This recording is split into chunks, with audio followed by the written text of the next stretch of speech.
How are we doing then? Good, thank you very much. I'm good. How are you? I'm okay. Yeah? I'm okay. We've had the Jubilee, which has been fun. Yeah, what did you do? Nothing. Yeah, me too. Me and Josh went into Manchester on Thursday. Yes. He wanted to go and have a look at some guitars. And then we went to Forbidden Planet, which I always call Planet Hollywood, and he tells me off for Forbidden Planet. Very, very different. Yes, very different. Very different indeed.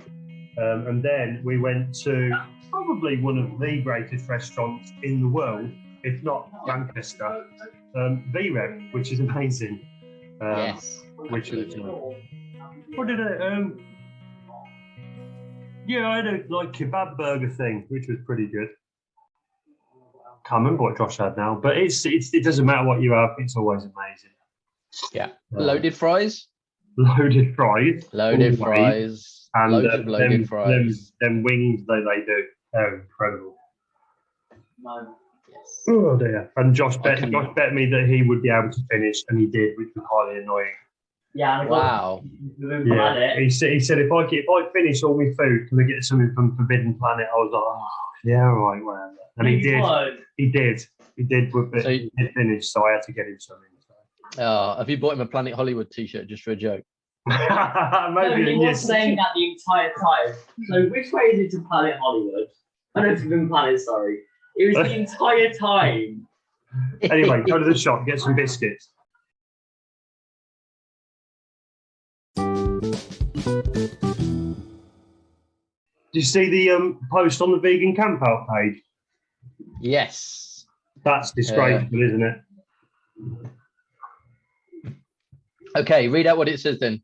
There's been some wild conspiracy theories made about the event over the past few days, some unfortunately by some fellow, in brackets, misguided vegans, claiming that we are not a vegan event because the venue we host the event at is not vegan. This happens each year as the event continues to grow. But this doesn't make any sense. This would be like claiming a vegan food company is not vegan for selling food in supermarkets. A vegan charity is not vegan because the landlord they lease their offices from are not vegan themselves. This would be a completely unrealistic standard to hold. We've never claimed the venue we hold the event at is vegan. None of the venues we've ever been at have been vegan venues, nor are some of the contractors that set up the stages or deliver things for the event, although many of them are. But we are vegan, the event is vegan, the speakers, performers are all vegan, the food is all vegan, the majority of people who attend are vegan. And whilst it wouldn't change the point of this post if they hadn't, the venue we are now at has recently banned any hunt for it from using their land, which would have never happened had we not moved there, which is a win for the animals. These people have also claimed we're government puppets paid by the police to infiltrate veganism, along with a range of other conspiracy theories. Rest assured, we are taking legal action. To conclude, Vegan Camp Out has always and will always be a fully vegan event ran by vegans for the vegan movement. Madness! Why would people do that? That is insane. To address the first point, I think expecting them to hold it a vegan venue is impossible because I don't believe such a thing exists. No. Isn't it going to be like 10,000 people this year? Yeah. Where who's got land that you could exactly? What vegan?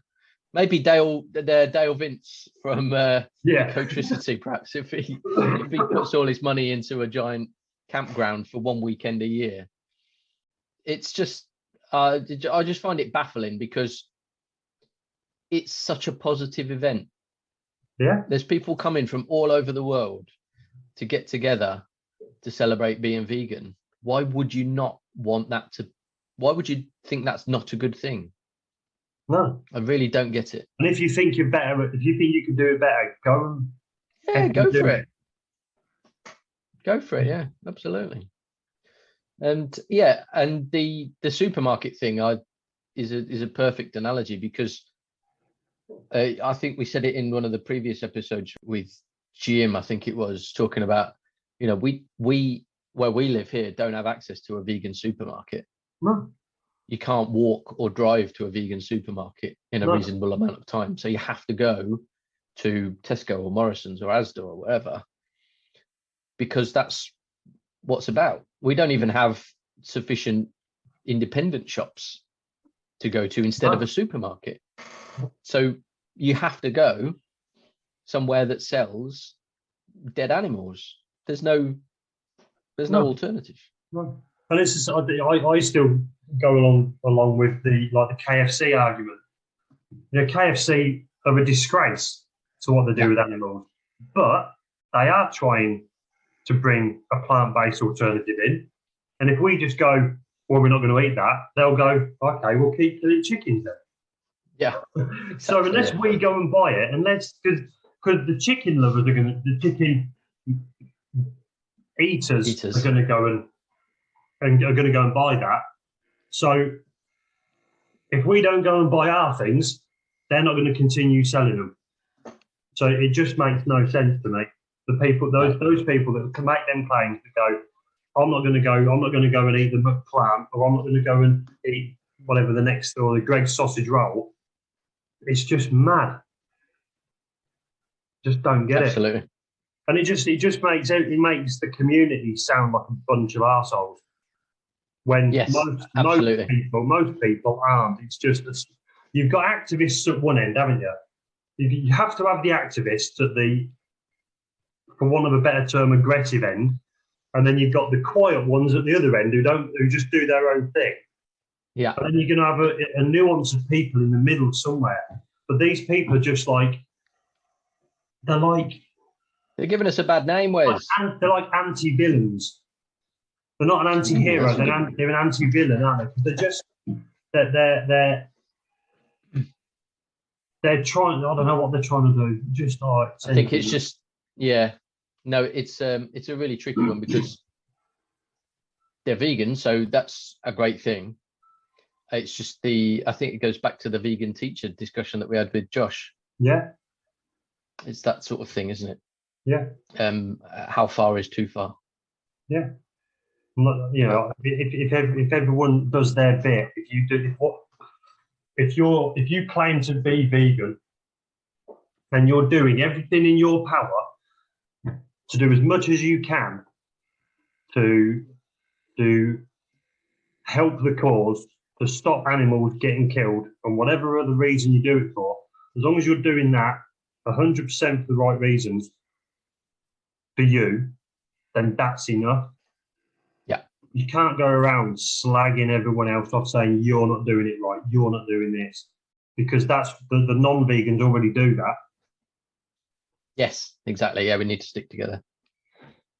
Absolutely. Yeah. Anyway, rant over. Okay. Right, I've got another one thing before we speak to our guest this week, which is a quote from Ramesh Ranganathan. Lovely. The comedian and famous vegan. Yeah. And this is a quote relating to if you're stuck on a desert island and it was just you and a pig. Oh, God, yeah. So he says, I'm not eating the animal, bottom line. If that's the only food source, once I've eaten it, then I face starvation alone. So we might as well both hang out while we die. I'd probably ask how they had survived up to this point, because if there's no other food source, this animal's existence is blowing my mind. Yeah. I love that. It's a fair one, isn't it? Shall we speak to our guest this week? Yeah, why not?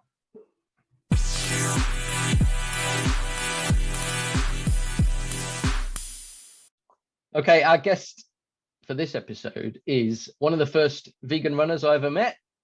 And as is often the case, our guest is a vegan runner because they're the only vegans that we know. So far. Very good, Wes. So far. So one of the first vegan runners that I met, a experienced vegan runner who zoomed off to the Netherlands a couple of weeks ago for a park run, which is an extremely long way to go. Our guest this episode is Hannah. Hello. Hi, Hannah. How are you doing? I don't know why I just waved there because this is a podcast and nobody can see me, but it's what we all do nowadays, isn't it? What happens if you go to a park run in the Netherlands and you've forgotten your barcode? you're in big trouble. I suppose you have to have it on your phone, don't you? Because you can have you can have the parkrun app nowadays. So yes, that's how long ago I did parkrun. Gone are the days of having a scrunched up little bit of paper in your back pocket that you have to try and flatten out. Oh my God. Yeah, you can have it on your watch, you can have it on your phone. Oh wow. I've got mine on a little sort of credit card size bit of plastic. So which has been through the wash about 4 times because I forget to take it out of my shorts. And yeah, it's all good. All mod cons now, Wes. Well, yeah, sounds like it. You know, I'm very grateful actually for the phone barcodes, because like you say, the paper ones, people do all kinds of weird things with them. They put them down their sock while they're running. You would not believe what. Oh, I know. And then when you're trying to scan them and people kind of extract these little disintegrated barcodes out of socks and hats and other weird places, it's really unpleasant. Yeah, that's pretty grim. just get it on your phone. I remember the first parkrun I'd done years and years ago, where I just turned up with a bit of paper. I was like, I don't know what I'm doing, I've got a bit of paper. And it chucked it down. The heavens opened, and I just got to the end, I went, that's not going to scan. I won't. I'll just knock that one on the head for the day. So I'm like -1 parkrun. Oh, very disappointing. So, tell us why you went off to the Netherlands for a parkrun, Hannah. Well, do you know, it just sounded like a really nice idea. So some other vegan runner friends, the lovely Daisy and Julia, who I know from Rutland Water Parkrun, they have been doing their parkrun alphabet challenge. So they have been trying to complete a parkrun beginning with every letter of the alphabet, and the only one that they were missing was a Z. And in The Hague, there is a parkrun that begins with a Z, the Zuiderpark Parkrun. So they wanted to go and visit and complete their alphabet challenge, and they asked if anybody else wanted to go. And I'm not doing an alphabet challenge, but it just seemed like a nice thing to do. So, you know, why not? So should I ever decide in the future to complete my alphabet challenge, then at least I've got a Z. Yes, you are on the way. And we ran at Brixworth this weekend, didn't we? We did. So we got. Well, you ran, and I kind of joggy walked. Oh, you had the dog, didn't you? Though I had a dog that doesn't really like running, so yeah, I did a kind of a joggy walk, but it was very nice. Yeah, it was a nice course, that one. I enjoyed it. And what were there? 16 of us, I think. It was a good turnout, wasn't it? Yeah, I think 16 barcodes scanned and 16 vegan runners out of 98. I know. People taking part, which is a fantastic percentage. That is good, isn't it? Surely that's worthy of a Mike Harper shout out on the Vegan Runners Facebook page. You know, when you go there, because obviously I was like the last vegan runner through, and almost one of the last people. And as I was handed my finished token, the volunteer did actually say to me, "Oh my gosh, like there's a lot of you vegan runners today." And I thought, yeah, I know, it's great, isn't it? Look at us all passing out and deteriorating because of our lack of nutrients. Yeah, and then I collapsed from lack of protein. Hannah, would you like to tell us your vegan story? Where did it all start and where did it all go wrong? Where did it all start? So it's kind of been a lifetime journey for me. So I thought about this, and just going back as early as I can remember, I have never ever wanted to eat meat. I've never wanted to eat animals. Just as soon as I knew what meat was and where it came from, I didn't want to eat it. And in fact, my mum had this wonderful, wonderful memory of me. I believe I was about age 3, so that kind of age, very, very young. And she was cooking the Sunday roast. And I kind of toddled up to her as you do. And I said, "Oh, what are you cooking, Mum?" And she went, "Oh, I'm cooking roast pork." And apparently with this absolute look of disgust on my face, I went, "That's a dead pig." And she kind of went, "Oh, where's that come from?" And just kind of from there, sort of over quite a long period of time, I was like, I don't want to eat meat, don't want to eat it. I know it's animals, don't want to eat it. And my mum was not convinced that this was a very good idea for me to not eat meat. I think at the time, I just thought she was being difficult and obstructive. And as an adult, I can look back and I think she just had no experience of vegetarianism, didn't know what it was, didn't know how you would possibly be able to bring up a child without eating meat. And so there was kind of no discussion to be had. But kind of the first major turning point happened when I was maybe about 9. And I was like mad into ponies. Everything was about ponies and horse riding. And I used to have magazines, like pony magazines. And I remember reading this article about ponies being exported for horse meat. And I went, that is it. That is absolutely the end of it. I refuse to eat any more meat. And so kind of that was stage 1. That was where like I was put my foot down, no more, not going to eat meat. And there was a bit of compromise to be had. My mum was still not dead keen on this idea. So we kind of compromised. And for many, many years, I was pescatarian. So that was kind of where things started. And I guess the next turning point was when I finally left home, moved out, and I kind of thought, oh, I could do my own thing now. don't have to eat this fish anymore. So in my early 20s, I went vegetarian. And I think in the back of my mind, I kind of always knew that the whole, production of dairy, the production of eggs was not really that ethical. But as you do, you kind of block it out and you think, yeah, well, it's not that bad. And, the cows are well looked after and, I'll buy the free range eggs and all that kind, all the things you try and convince yourself.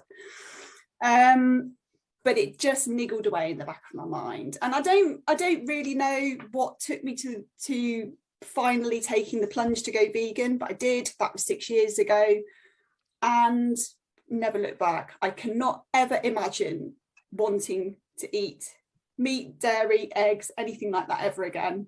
It just kind of felt right. So yeah, it's been a gradual process, but I got there in the end, I think. Yeah, that's fantastic. Yes. Okay. So what's been the biggest struggle? Yeah, I think it has been that feeling of kind of having to perhaps compromise for others, which I probably haven't ever had to do. It's probably been like almost a self-imposed pressure, that right back from childhood. Well, I wanted to be vegetarian, but I had to compromise.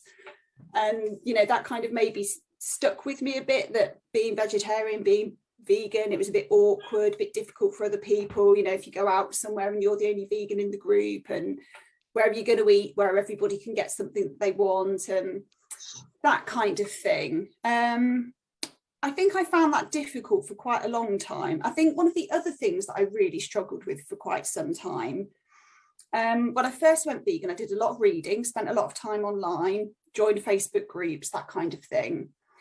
And I discovered that being vegan isn't quite as black and white as you think. Everybody has their own interpretation of what it means. And however vegan you are, there will always be somebody who is more vegan than you, and they'll be quite happy. They will be quite happy to tell you about it and point out where you are not being vegan enough. Yeah. And I really, really struggled with that in the beginning. But I think I've reached a point where actually I think I don't care if you don't think I'm vegan enough. I don't care. We're actually all on the same side here. Let's not kind of pick holes in each other. Let's just appreciate we're all on the same journey here and go with it.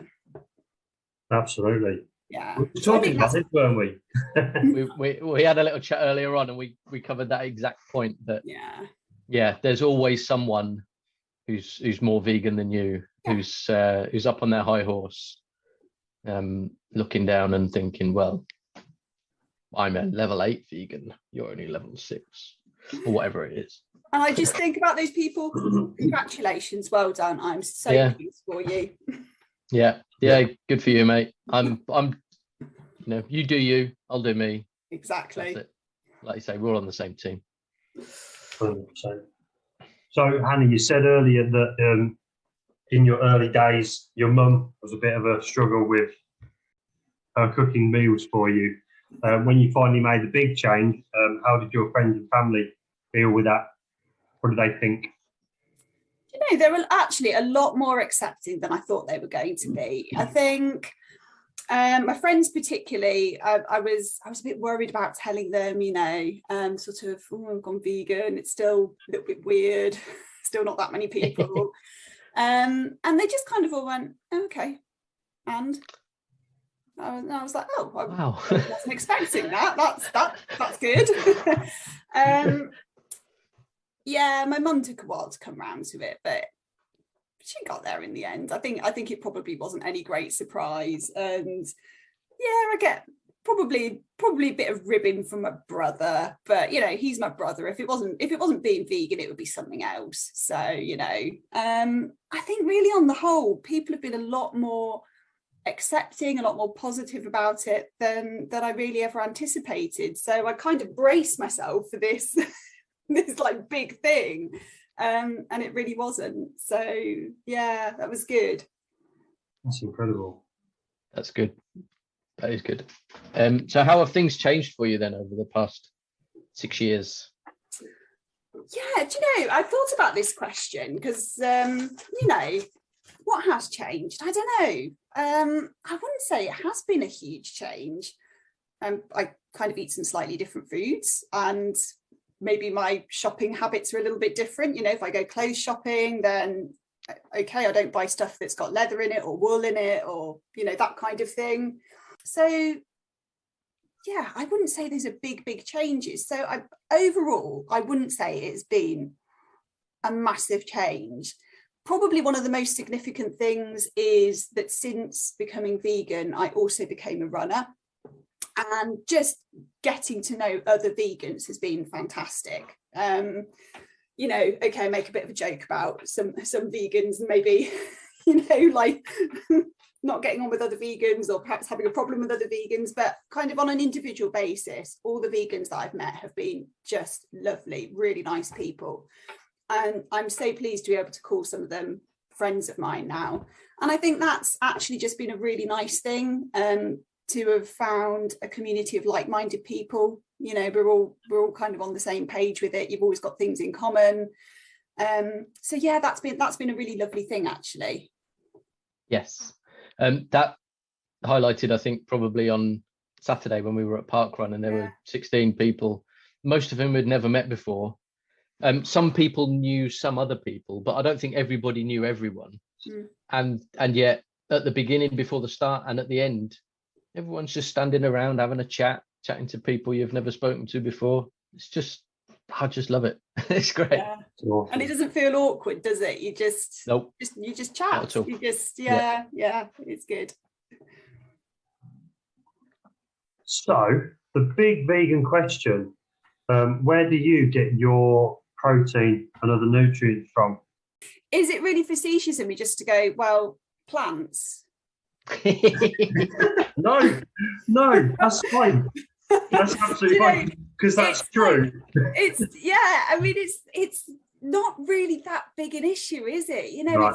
It's like the ultimate question, like, oh, where do you get your protein from? Where do you get your calcium from? Where do you get your B12 from? And it's like, well, just eat some plants, you know, and eat lots of different plants and eat lots of different colours and lots of different types of food, and you're going to be fine. Yeah, that's pretty much it. Just eat lots of different stuff, lots of different colours, and you're sorted. Yeah. And a Vegan Society tablet once a day. There we go. That's it. Simple. What's a Vegan Society tablet? That sounds amazing. Oh yeah, it's like an iPad made by the vegans. That would be cool. Yeah, no, it's have you not come across them? The little 1 a day vitamin tablets, the Vegan Society ones. Oh, okay. Yeah. Okay. Sounds good. Okay. Cool. I have the Holland and Barrett vegan ones, which I think are pretty similar, but yeah, too much of a muchness. But then I had supplements before I went vegan. It's just something that people take to make sure they've got what they need. They do, and do you know what? If you walk into Holland and Barrett, I think probably, I don't know what the percentage is, but I would say probably 75% of stuff in there is not suitable for vegans. So I think that says it all, really. Yeah. And so old people used to have cod liver oil tablets, didn't they? I mean, God knows why you'd want to have that. But Yeah. Okay. What's the best thing about being vegan? Oh, the best thing. I think that's an easy one. It's just knowing that you are doing what you can to reduce animal suffering. I think that's why pretty much all of us are vegan. That, and you know, there's huge environmental benefits as well. We know that a plant-based diet has a much lower carbon footprint, potentially less water use. You know, you could potentially feed more people on a plant-based diet. So for me, those are the two kind of big wins about being vegan. Yeah. Yes. When you look at it like that, it's really no contest, is there? Why wouldn't you do it? No, exactly. I'm trying to formulate an answer to the question of why you're vegan to make it seem like, why aren't you vegan? Yeah, I think that's a better question. Why wouldn't you be vegan? How can you not be? How can you not be? You know all this is happening, regardless of whether you agree with killing animals or not. Yeah. All the climate change stuff surely should be enough. Mm-hmm. But it's that thing, you've got three reasons, haven't you? You know, the vegan argument is animals, you know, with saving animals' life. But you've got the environment and you've got your health.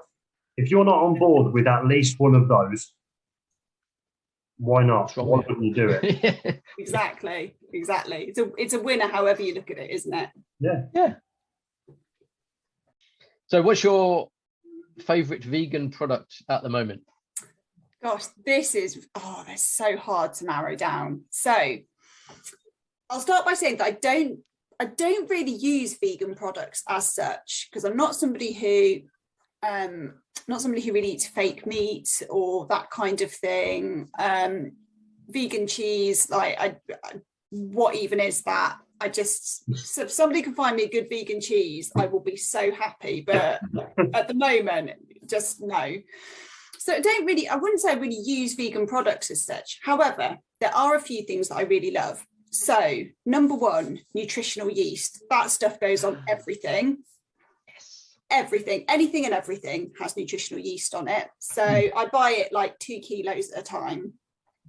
Wow. So yeah. You're not joking, are you? No. Wow. I just took a minute to register that. Sorry, 2 kilos. Yeah. It doesn't weigh anything. It doesn't weigh it. Bags are humongous. You could use it as a pillow. Yeah, you probably could actually. Yeah, honestly, you have to do it. Are you even vegan if you haven't bought 2 kilos of nutritional yeast? So yeah. Right, so we're not vegan. Here we go. I'm more vegan than you. You're only a level 6, yeah. That's my vegan barometer. Wow. So yeah, I really like nutritional yeast. I remember this is quite some time ago actually. I went so I'm going off at a tangent here, but I dabbled my toe in the world of vegan dating a few years ago, which was just the most bonkers thing I've ever done. It was hilarious. I had a whale of a time. And I met this guy and I told him about my love of nutritional yeast, and he actually said, I don't think I've ever met anybody before who actually uses nutritional yeast as a primary ingredient. And I thought that was such a win. I was so happy about that. So nutritional yeast is great. Anyway, there's a few other things that I really love as well. So I just kind of want to give a little bit of a shout out to Wild and Furrow Oat Milk. So they are a business or company local to me, or localish to me. And they produce their own oat milk, they grow it, they produce it locally, they put it in reusable glass bottles, so it's super local, super environmentally friendly, and it just tastes amazing. So I really love that. So that's really good. I also love Louisa's vegan chocolates.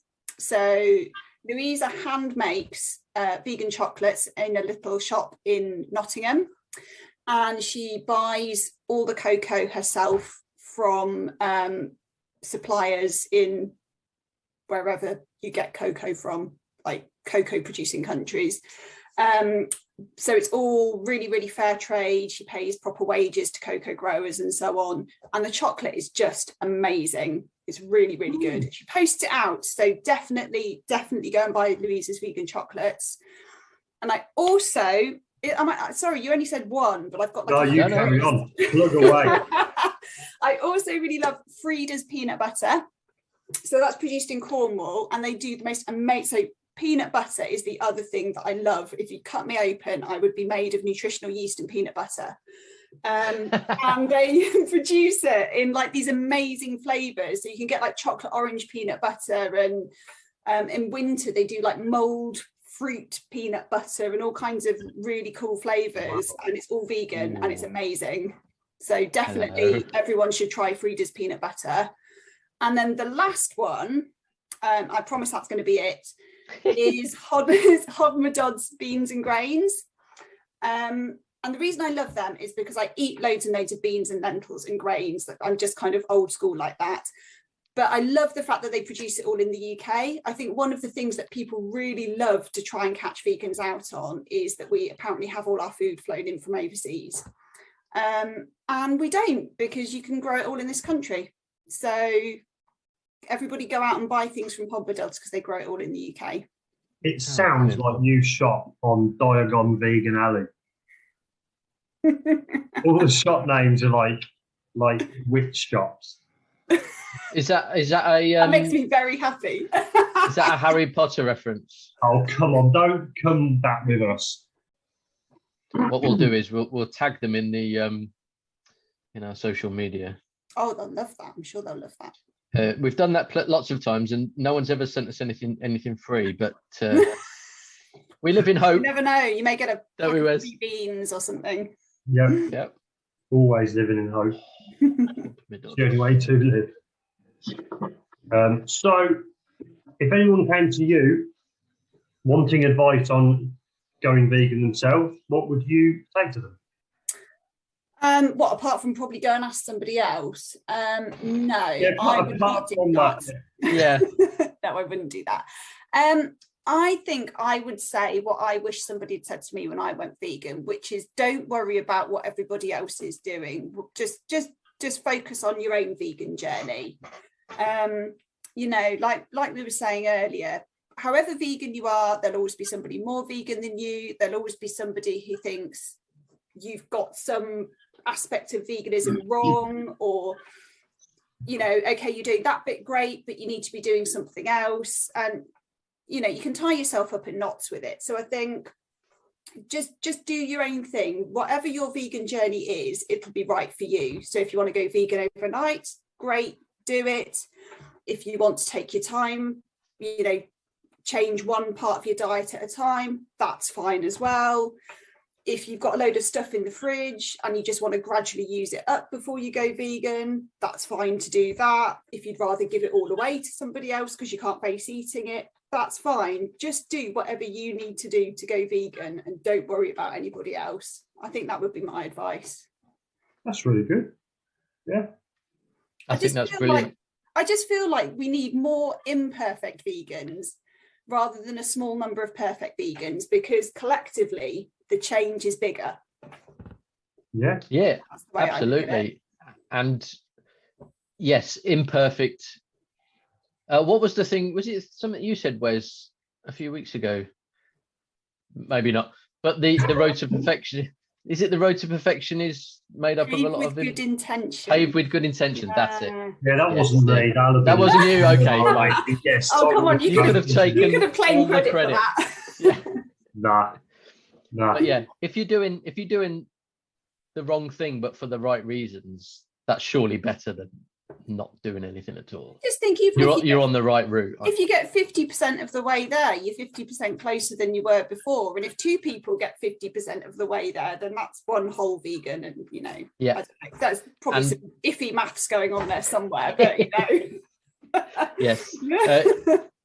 Greg, who was also at parkrun with us on Saturday, said in his episode, vegetarians, for example, are potentially tomorrow's vegans. Absolutely. They're on the path, aren't they? They're just not quite there yet. Yeah, just be nice to them. Don't because I think that I've seen a lot online where people really berate vegetarians because but they're still eating dairy and they're still eating eggs, and you know, it's like, well, yeah, they are, but there's also loads of stuff they're not eating. And you know, if we just kind of support people, well, maybe they'll actually get there with time. I think you know, if you annoy people, they just put the barriers up, don't they? It's kind of the equivalent of having the Jehovah's Witnesses knocking on your door. You know, nobody wants that. Nobody listens to that. Sorry if either of you are Jehovah's Witness. No. I've always wondered what their conversion rate is. Really low. I know, it must be really low, mustn't it? Really low. And I've always wanted to let them in. Just let them in and offer them a cup. They wouldn't know what to do. What you have to do, because this is my theory, is that if you want people to listen to you about being vegan, you have to be prepared to listen to other people's beliefs. So I think if you get a Jehovah's Witness at your door, invite them in, but tell them they've got to listen to you talking about veganism.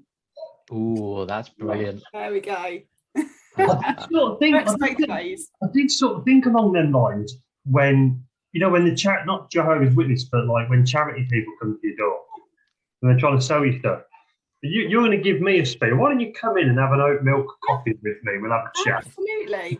It's reciprocal, isn't it? Yeah. Yeah, that is fantastic. I'm going to try that. Quid pro quo. Try it.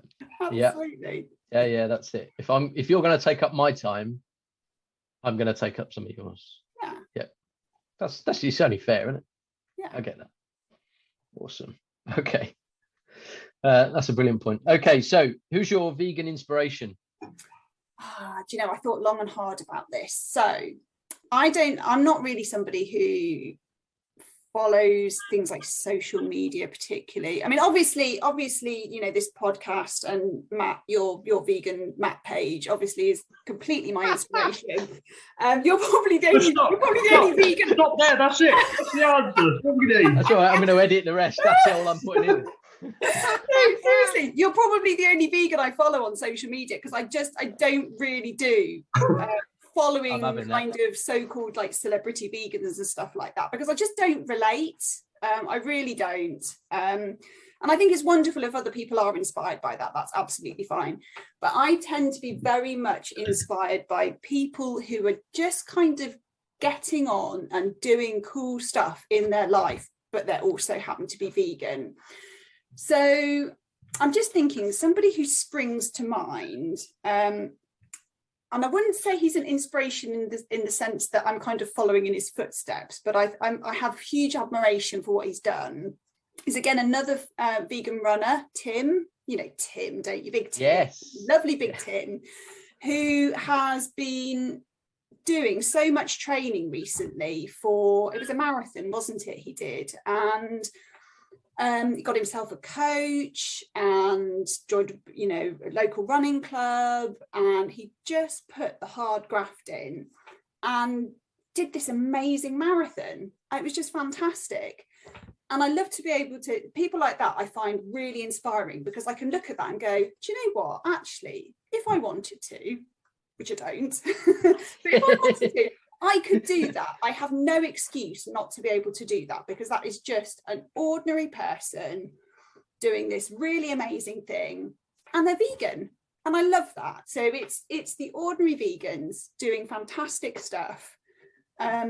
Yeah, I love that. That's the kind of stuff that inspires me.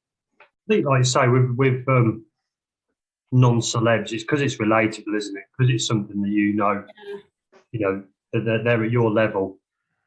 If we're talking about vegan levels, that they're around our level of that path, aren't they?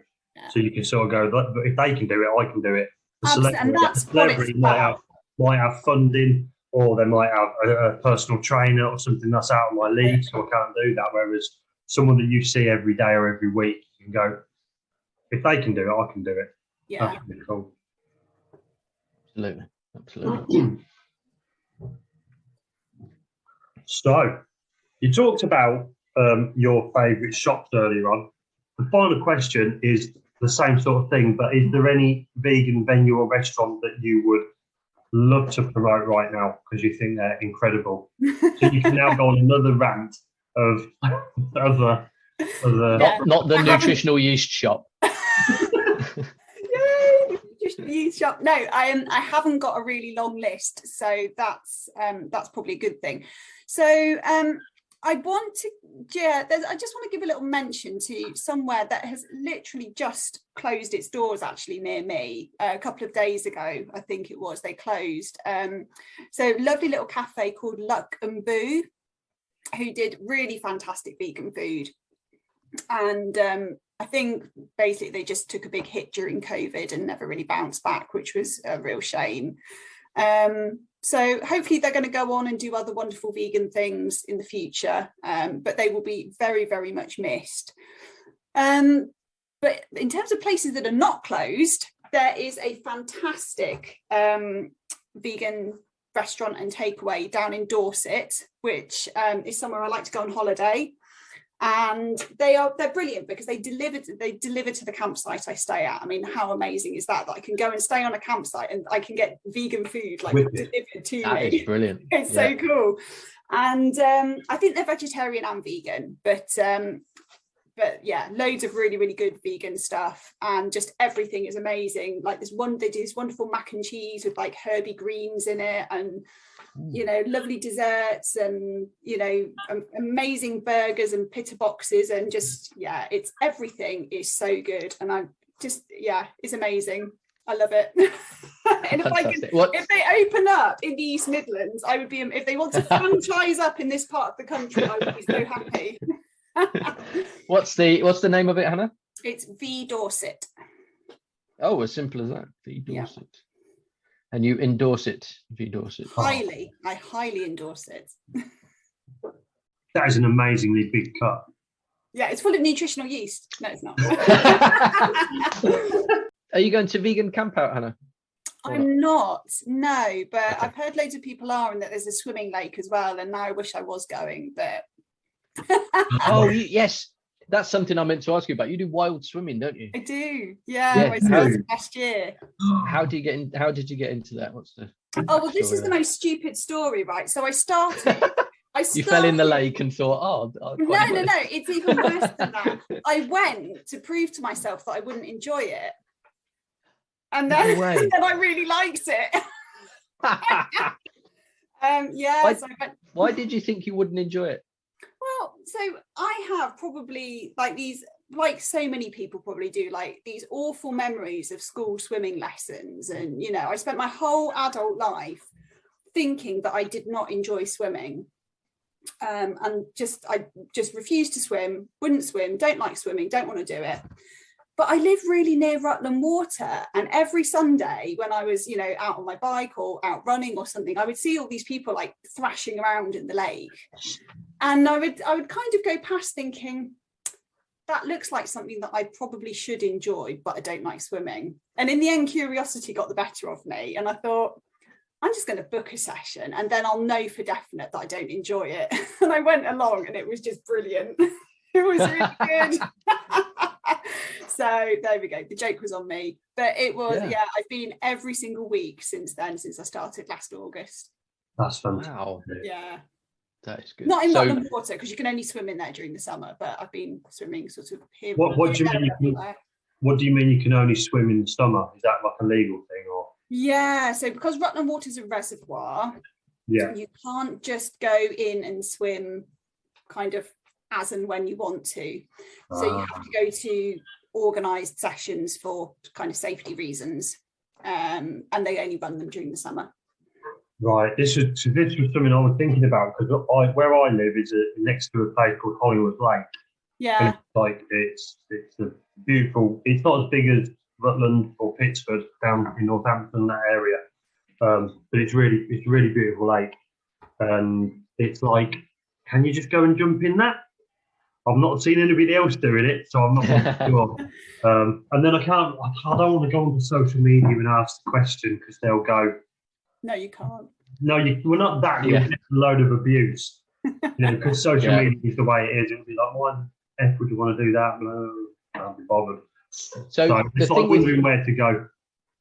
The thing with Rutland is it because it's owned by Anglian Water, because it's a private company, and you could sue them if you went in there and drowned? Yeah, and they like to say how there's all this terrible machinery all over the place under the water that sucks you in and liquidizes you into tiny pieces and stuff. I mean, I guess it's out there somewhere, isn't it? But Like swimming in a blender. I don't see ducks and swans and fishermen being regularly liquidized, so I'm not quite sure how much of a risk it is. But okay, so but you've swum in other places as well. I've seen on Strava you've swum in rivers.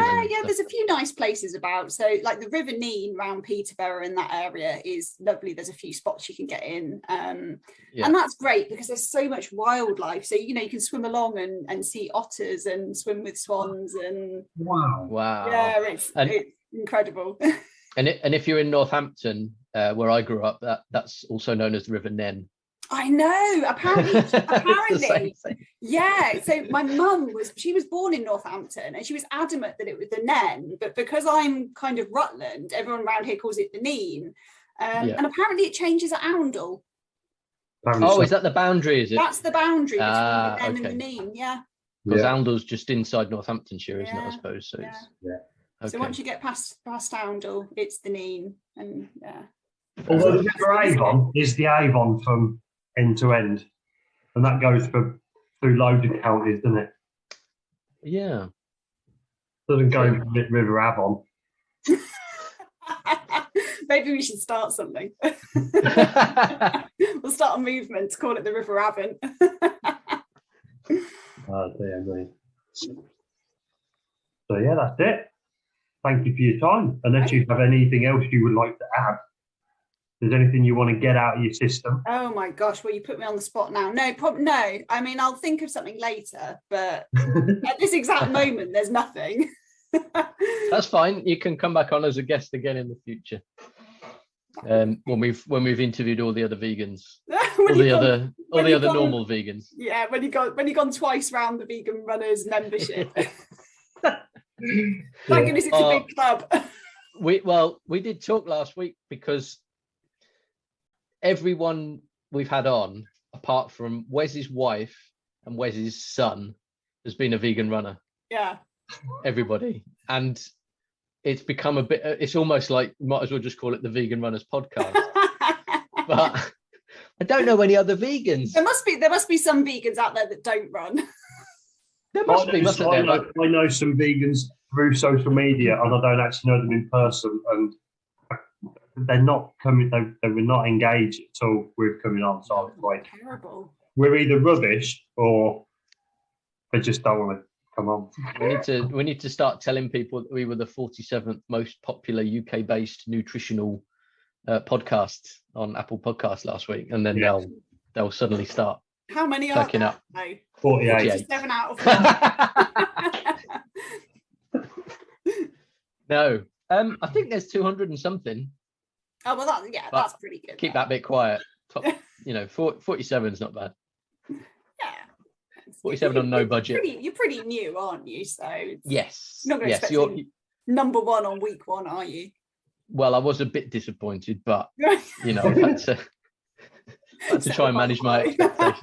Yeah, Wes has been really good at managing my expectations, but we're getting there. Excellent. Yeah. If only Wes listened, maybe we'd be even higher up the chart. That'll be it. Yeah. Okay, I'll put it on in the background where I want to part here. Does it work if you keep going back in and listening multiple times? Can you just put it on repeat? Oh, that's a good shout. I could put it on while I'm asleep, couldn't I? Just on really quiet, just on repeat all. Exactly, be like white noise. It'd be lovely. Maybe. What a tagline! Listen to this podcast. It's put it on while you sleep. Podcast for insomniacs. Oh, I should change the category from nutrition to insomnia, shouldn't I? And then see how far up the chart we go. Thank you for your time, Hannah. And that's great. See you. Thanks a lot. See you in person sometime, hopefully. Yeah, when you next come to a park run. Yes. Oh God, no, it'll be before that. Don't worry about that. Where's his next park run? 2050. I know. If only. We'll get you to one before that. We'll get there. You can come along to cheer us on at the park run at Camp Out, Wes. Yes. So when is Camp Out? So it's, let me check my calendar. July 15th. So the park run, is going to be on the Saturday, the 16th. Yeah, and it's going to be at there was a rugby. reason I couldn't go. I'm this is so rock and roll. I am defibrillator training at Rutland Water Park Run that day. Oh wow, okay, fair enough. So, That's a fair enough reason to it is miss a fair enough reason, isn't it? Yeah, I'll allow that. Otherwise that would be a lot of fun. Yes. I think last year they had something like 100 at Newark. Yeah, for the parkrun there. Yeah, because it's moved, hasn't it? Because it was up at Newark Showground. Yes, but there were a lot of complaints about it being at Newark Showground because it's owned by someone who supports hunting, or they have some hunting. Oh, they have show. like these kind of county shows and stuff there, don't they? But I think where it's moved to this year, I heard something about they allow shooting, or they have connections to hunting or something. They had a hunt, but Vegan Camp Out on their social medias have been told that they're stopping the hunt. Stamford Hall are apparently going to stop the hunt. Okay, well that's good. Yeah. I think it's just such a difficult one. I think anywhere so I am going to go off on another tangent here, but anywhere in the countryside, it's so difficult because everything is connected to farming and you know, in some way, and it's so difficult to kind of disconnect from that, isn't it? It really is. And I don't know what the answer is. And sometimes I feel it's a bit like that old argument of, you know, you're always going to be supporting agriculture in some way. You know, if you shop at Tesco's or you shop at Asda or something, well, they sell meat-based products and dairy products and so on. If you pay your income tax. If you pay your income tax, you're supporting agriculture, aren't you? Animal agriculture, because it's subsidised and they get the money from us. Yeah. So you can't not do it. Exactly. So we can never get to level 10 on that basis. Impossible. Not unless you, I don't know, go and live in the trees somewhere and live off grid. Yeah, grow all your own stuff, but then just go into town to download How I Vegan podcast every week. That's it. Exactly that. Love it. Nice plug. That's the only thing that would be your only contact with the outside world. Concession with the outside. I love it. Amazing. That doesn't sound that bad actually. I quite like the sound of it, to be honest. But I can barely manage my own back garden, let alone growing my own food and clothes. I'd be dead within a week, to be honest. It does. It's kind of, the theory sounds better, I think, than the actual practicality of it. Absolutely. It's a fantasy, and for a very good reason. There we go. Lovely. Oh, thank you so much, Hannah. I really appreciate you coming on. That was good to chat with you both. Yes, and we'll meet again at another parkrun probably. Great. Hopefully soon. Maybe we'll get back up to Rutland. Haven't been there for ages now. That would be nice. Yeah, we can organise. We'll have to organise one. Yeah. See you next time. See you. Bye. Bye.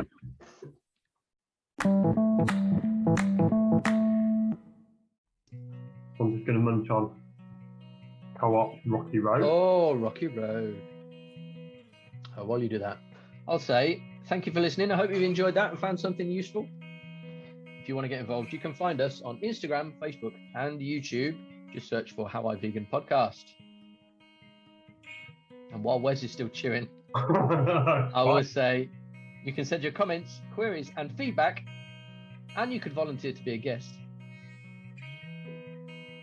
It's all right. By email at howiveganpodcast@gmail.com.